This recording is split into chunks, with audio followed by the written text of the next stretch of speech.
검찰이 오늘 검찰 개혁 방안을 발표했습니다. 우선 먼저 할 수 있는 것으로 특수부의 대폭 축소, 파견 검사의 전원 복귀, 검사장 전용 차량 중단 등을 내놓았습니다.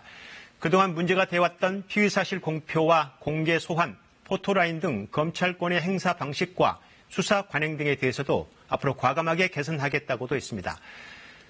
서초동 촛불 집회 3일 만에 문재인 대통령의 지시 하루 만에 검찰이 이렇게 자체 개혁 방안을 발표했습니다. 그러나 검찰 개혁은 고위공직자 비리 수사처의 설치와 검경 수사권 조정 문제 등 더 큰 과제가 산적해 있습니다. 한은희 기자의 보도입니다. 문재인 대통령의 이례적인 개혁 방안 마련 지시.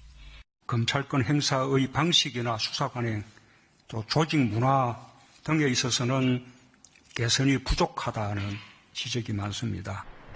대통령의 지시 하루 만에 검찰이 개혁의 로드맵을 내놨습니다. 우선 서울중앙지검 등 검찰청 3곳을 제외하고 전국의 특수부를 모두 폐지하겠다고 법무부에 건의했습니다. 또 외부 기관에 파견 나간 검사 57명을 모두 복귀시키는 방안도 법무부에 건의했습니다. 이런 방안을 통해 검사들을 형사부 업무 등에 집중할 수 있게 하자는 겁니다. 윤석열 검찰총장은 자체 개혁안 마련과 함께 검찰이 지금 꼭 해야 하는 일에 집중하자고 지시했습니다. 서민의 삶과 직결된 민생범죄 처리에 우선을 두겠다는 뜻으로 보입니다. 선량한 시민을 범죄 피해자로부터 보호하는 것이 검찰의 기본 임무입니다. 검사장급 검사들이 지원받아온 출퇴근 차량 운영도 오늘부터 당장 중단합니다. 이와 함께 일선 검찰청 의견을 수렴해서 피의자 공개 소환, 포토라인, 피의사실 공표, 심야 조사 등 수사 관행 실태를 점검해 개선하겠다고 밝혔습니다.